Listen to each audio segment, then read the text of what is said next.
আমরা আজকে তৎপুরুষ সমাস নিয়ে আলোচনা করব। তৎপুরুষ সমাসে আমরা জানি বিভক্তি লোপে তৎপুরুষ সমাস হয়। বিভক্তি কি কি সেটা জানি, তবে একটু বলে নিই তৎপুরুষ সমাস নিয়ে তোমরা যদি এই ক্লাসটা করে ফেলো, আমার মনে হয় না তৎপুরুষ সমাস নিয়ে আর কিচ্ছু বোঝার থাকবে বাকি। তোমরা খুব মনোযোগ দিয়ে আমার এই কথাগুলো এবং স্লাইডগুলো দেখো, আশা করি সবকিছু বুঝতে পারবে। আমরা প্রথম যে ভিডিওটা করেছিলাম তৎপুরুষ সমাসে, সেখানে কিন্তু আমরা কি কি তৎপুরুষ সমাসে বিভক্তি লোপে সমাস হয়, কি কি বিভক্তি লোপে সমাস হয় সেটা জানি। দ্বিতীয়া, চতুর্থী, তৃতীয়া, পঞ্চমী, ষষ্ঠী, সপ্তমী এবং আরো কয়েকটি সমাস, সেটা হচ্ছে উপপদ, নং তৎপুরুষ, অলুক তৎপুরুষ। এছাড়া আমরা কিন্তু এই নং তৎপুরুষ যেমন পাচ্ছি, ঠিক একইভাবে বহুব্রী সমাসে কিন্তু নং বহুব্রী সমাস পাবো। নং বহুব্রী সমাস এবং নং তৎপুরুষ সমাসের ভিতরে একটু পার্থক্য আছে, সেটা আমরা আজকে আলোচনা করব। প্রথমেই আমরা সেই নং তৎপুরুষ এবং নং বহুব্রী সমাস নিয়ে একটু আলোচনা করব। এর ভিতরে যে পার্থক্যটা আছে সেটা বোঝার চেষ্টা করব। এই ছবিটা দিয়ে আমরা প্রথমে একটা উদাহরণ কল্পনা করি। কল্পনা না, ঠিক আমাদের ঠিক ধরতে হবে এটা দিয়ে আমরা কোন উদাহরণটা, কোন সমস্ত পদটা বুঝতে পারবো। প্রথমেই হ্যাঁ, এখানে একজন অজ্ঞান হয়ে পড়ে আছে আর এটা জ্ঞানের ছবি। এখানে কিন্তু জ্ঞানের উপর ক্রস দেওয়া হয়েছে, মানে জ্ঞানটাকে বাদ দেওয়া হচ্ছে।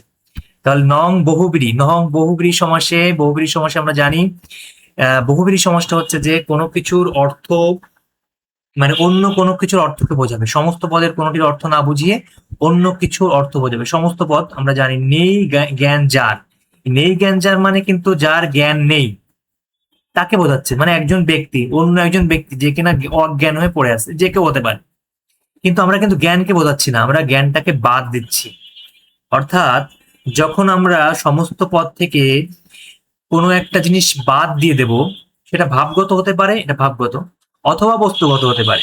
যদি হয় তাহলে কিন্তু সেটা হয়ে যাবে নং বহুব্রী সমাস। নং বহুব্রী সমাসে সব সময়ের জন্য কিন্তু একটা বিষয়কে বাদ দিতে হয় এবং অন্য কোনো একটা অর্থকে বোঝায়। অন্য কোনো অর্থ কি? অজ্ঞান। জ্ঞানকে বোঝাচ্ছে না, কিন্তু যে কোনো ধরনের জ্ঞান হতে পারে। জ্ঞান হতে পারে, মানে কেউ কারো জ্ঞান আছে সেই জ্ঞান হতে পারে, কেউ সজাগ হয়ে আছে সেই জ্ঞান হতে পারে, আর কারো বিদ্যার জ্ঞান হতে পারে। সুতরাং আমরা কিন্তু সেই সজাগ থাকা জ্ঞান বা বিদ্যার জ্ঞানকে বোঝাচ্ছি না। অজ্ঞান বলতে আমরা অজ্ঞান হওয়া একজন ব্যক্তিকে বোঝাচ্ছি। বহুব্রী সমাসে অ, অন, আ, ন, না, বে, নি এই নঙার্থক অব্যয় পদ ব্যবহৃত হয়। এটা আমরা একটু মনে রাখি। অ, অন, আ, ন মনে না রাখলেও চলবে, আমরা আস্তে আস্তে উদাহরণ প্র্যাকটিস করতে করতে আমরা নং বহুব্রী সমাস কোনগুলা বুঝে ফেলবো। এবার আরেকটা উদাহরণ আমরা কল্পনা করি। এই উদাহরণটা কি হতে পারে? এখানে তার আছে, তারটাকে কিন্তু কেটে দেওয়া হচ্ছে, আর এখানে একটা রেডিও, আমরা জানি বেতার। সেই বেতার, বেতার বললে কিন্তু আমরা বেতার রেডিওকে বোঝাচ্ছি, আমরা কিন্তু তারকে বোঝাচ্ছি না। এই বহুব্রী সমাস বা এখানে আমরা নং বহুব্রী সমাসে নং অর্থই না, না থাকবে, যেমন বে অর্থ না। বস্তুর অস্তিত্ব একেবারে বিলীন হয়, মনে রাখতে হবে বস্তুর অস্তিত্বটা থাকবে না। এখানে বস্তু আছে, তার বস্তু বা ভাব যেটা হোক না কেন। আগের উদাহরণে দেখলাম আমরা ভাব, যেমন জ্ঞান। এখানে কিন্তু একটা বস্তু মানে ভাব না, বস্তু আর কি। বস্তুটা কি? তার। এই তারের অস্তিত্ব কিন্তু নাই। কি আছে? আমরা কিন্তু অন্য একটা অর্থকে বোঝাচ্ছি, সেটা কি? বেতার বা রেডিও। তার মানে এটা বহুব্রী সমাস। বেতার নেই, তার যার, এটা অন্য একটা অর্থকে বোঝাচ্ছে। এইভাবে বহুব্রী সমাস কিন্তু আমরা জানি, যেমন নীলকণ্ঠ, নীলকণ্ঠে যার। তারপর তোমার দশভুজা, দশানন, সবগুলাই কিন্তু অন্য কোনো অর্থকে বোঝাচ্ছে। দশানন বললে রাবণকে বোঝাচ্ছে, দশভুজা বললে দুর্গাকে বোঝাচ্ছে, নীলকণ্ঠ বললে আমরা কাকে বোঝাবো? শিবকে বোঝাচ্ছে। মানে নীলকে বোঝাচ্ছে না, কণ্ঠকে বোঝাচ্ছে না। ঠিক একইভাবে আমরা কয়েকটা উদাহরণ এখানে আবার কল্পনা করি। সেটা হচ্ছে যে খড়ি আছে, হাতে করে একটা অনুষ্ঠান আছে, এখানে হলুদ আছে, এখানে গায়ে হলুদের অনুষ্ঠান আছে। আমরা বুঝতে পারছি কোন উদাহরণ নিয়ে কথা বলবো, সেটা হচ্ছে হাতে খড়ি এবং গায়ে হলুদ। গা বা শরীর বা হলুদ কোনোটাকে বোঝাচ্ছে না, অন্য কোনো অর্থ বোঝাচ্ছি। হাত বা খড়ি কোনোটাকে বোঝাচ্ছি না, একটা অনুষ্ঠানকে বোঝাচ্ছি। এখানেও কিন্তু একটা অনুষ্ঠানকে বোঝাচ্ছি। সুতরাং এটা বহুব্রী সমাস। সেটা কোন বহুব্রী? অলুক বহুব্রী। অলুক তৎপুরুষ সমাস, অলুক বহুব্রী সমাসের ভিতর পার্থক্য এখানেই। আমরা জানি গায়ে হলুদ যখন বলি, গায়ে এ অন্তস্থ একার আছে, আমরা মনে করতে পারি যে এটা তো সপ্তমী, বিভক্তি লোপ পাচ্ছে। কিন্তু বিভক্তি লোপে কিন্তু এটা হলেও এটা কিন্তু অন্য একটা অর্থকে বোঝাচ্ছে। যখন অন্য কোনো অর্থকে বোঝাবে একদম সহজ কথায়, তখনই সেটা হয়ে যাবে বহুব্রীহি সমাস। এটা অলোক বহুব্রীহি। ঠিক আছে, এইভাবে আরো আমরা জানি গায়ে পড়া, ঘিয়ে ভাজা, কলে ছাটা, কলের গান, গরুর গাড়ি। গরুকে বোঝাচ্ছে না, গাড়িকে বোঝাচ্ছে না।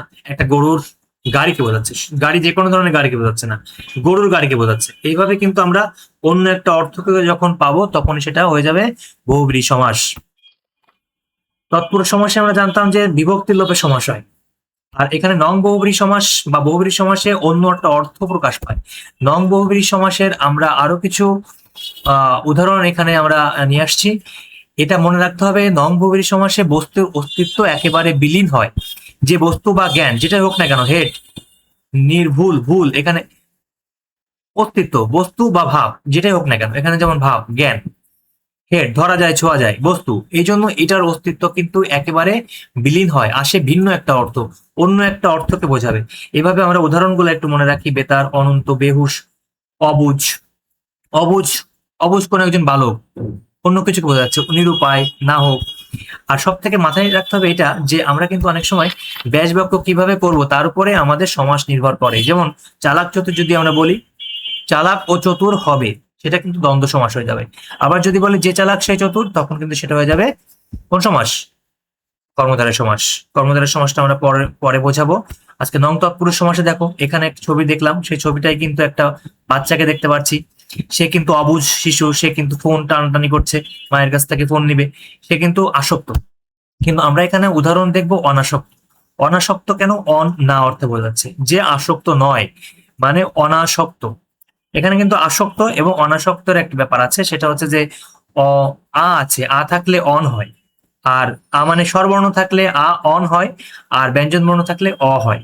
এটা হচ্ছে নং তৎপুরুষ সমাসের ক্ষেত্রে। নং তৎপুরুষ সমাসে বস্তুর অস্তিত্বটা একেবারে বিলীন হয় না। এখানে কিন্তু যে বুঝ, এ কিন্তু এই বাচ্চাটা কিন্তু বুঝ নেই, অবুঝ।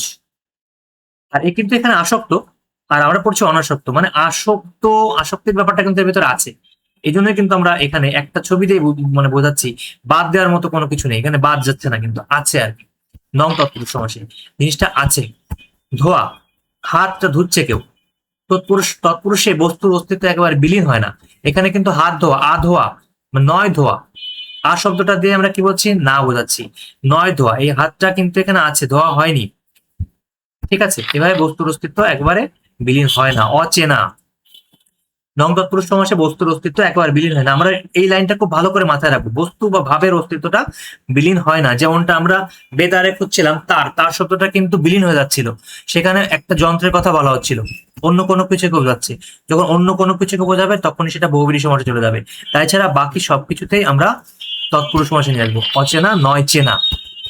ঠিক আছে, এইভাবে আরো কিছু উদাহরণ আমরা দেখি নং তৎপুরুষ সমাসে, যেমন অনাচার, নায়াচার, অকাতর। এইভাবে আমরা এখানে কিন্তু প্রত্যেকটা জিনিসই আছে।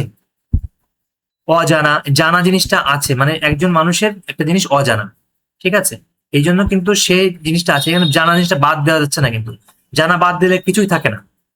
কিন্তু বেতারে তার বাদ দিলে বেতার, বেতার বলতে কিন্তু একটা যন্ত্রকে বোঝাচ্ছে, এখানে জানা বাদ দিলে কিছুই থাকে না, অজানা।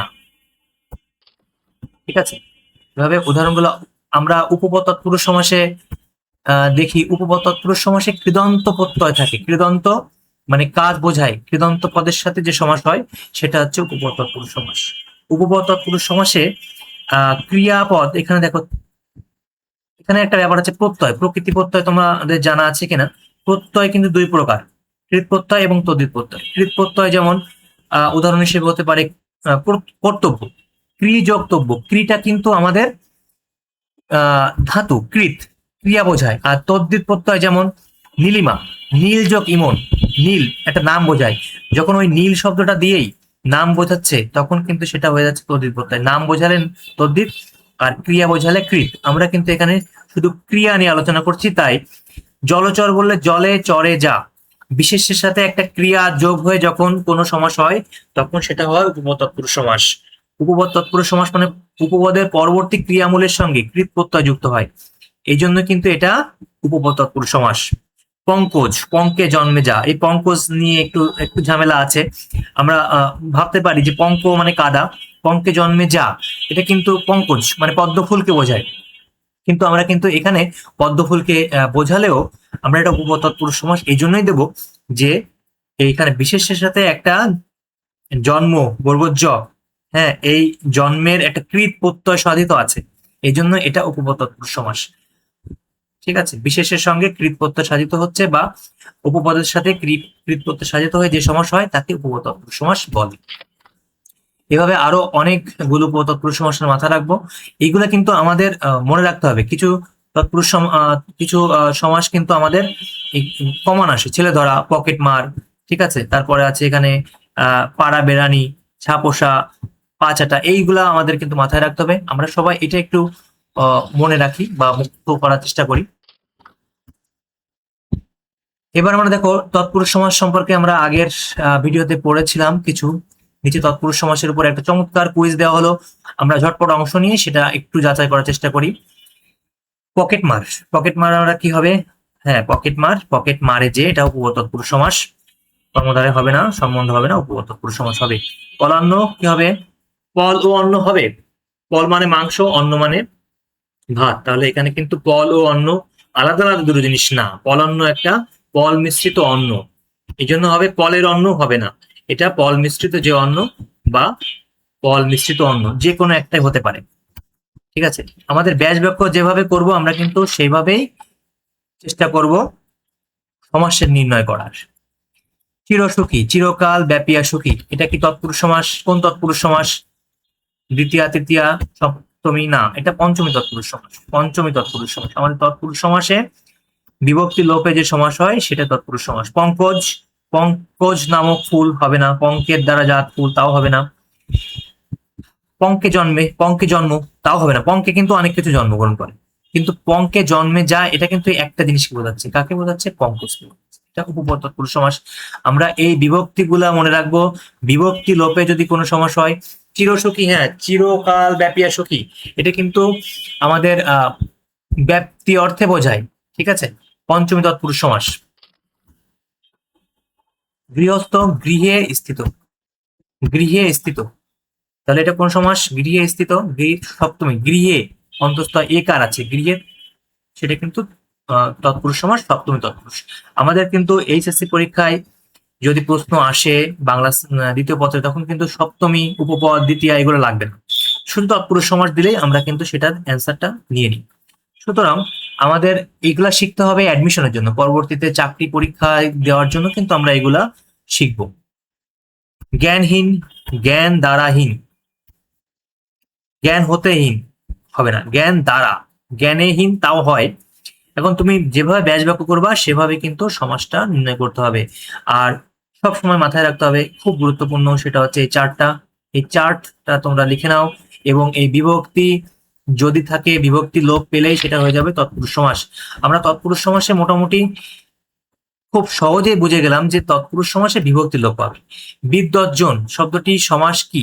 বিদ্যান যে জন, এটা কিন্তু আবার তো তৎপুরুষ সমাসের ভিতর পড়ে না, এটা কিন্তু কর্মধারায় সমাস হবে। কেন হবে? কারণ কর্মধারায় সমাস নিয়ে আমরা পরবর্তীতে আলোচনা করব, তখন বোঝাবো যে কর্মধারায় সমাসে বিশেষ্য এবং বিশেষণের সমাস হয়। এখানে বিদ্যান, জন দুটোই কিন্তু বিশেষ্য। কর্মধারায় সমাসে বিশেষ্য বিশেষ্যে হয়, বিশেষণ বিশেষ্যে নয়, বিশেষণে হয়, বিভিন্ন ভাবে হতে পারে, কিন্তু এইটা কিন্তু বিদ্যান যে জন। আবার যে মাঝখানে থাকলে বা শেষে থাকলেও কিন্তু আমরা কর্মধারায় সমাস ধরি, তবে সেটাই মূল নিয়ম নয়। গায়ে হলুদ, গায়ে হলুদটা আমরা জানি, গায়ে হলুদ দেওয়া হয় যে অনুষ্ঠানে, এটা অন্য কোনো অর্থকে বোঝাচ্ছে, অতএব এটা বহুব্রীহি সমাস, অলোপ বহুব্রীহি সমাস। ঠিক আছে, বহুব্রীহি সমাস। এইভাবে কিন্তু আমরা তৎপুরুষ সমাসের সম্পর্কে একটা মোটামুটি ধারণা করতে পারলাম। তোমরা সবাই পরবর্তী ভিডিওতে দেখার জন্য আমার এই চ্যানেলটাই সাবস্ক্রাইব করে রাখো। আমি চেষ্টা করব তোমাদের আরো সামনে ভালো ভালো ভিডিও নিয়ে সামনে আসার, সমাসের বিস্তারিত আলোচনা এবং সবকিছু নিয়ে আমরা কুইজ করব, তা আমরা পরবর্তী ভিডিওয় আস্তে আস্তে তোমাদের দেখাবো। সবাই ভালো থাকবে, ধন্যবাদ।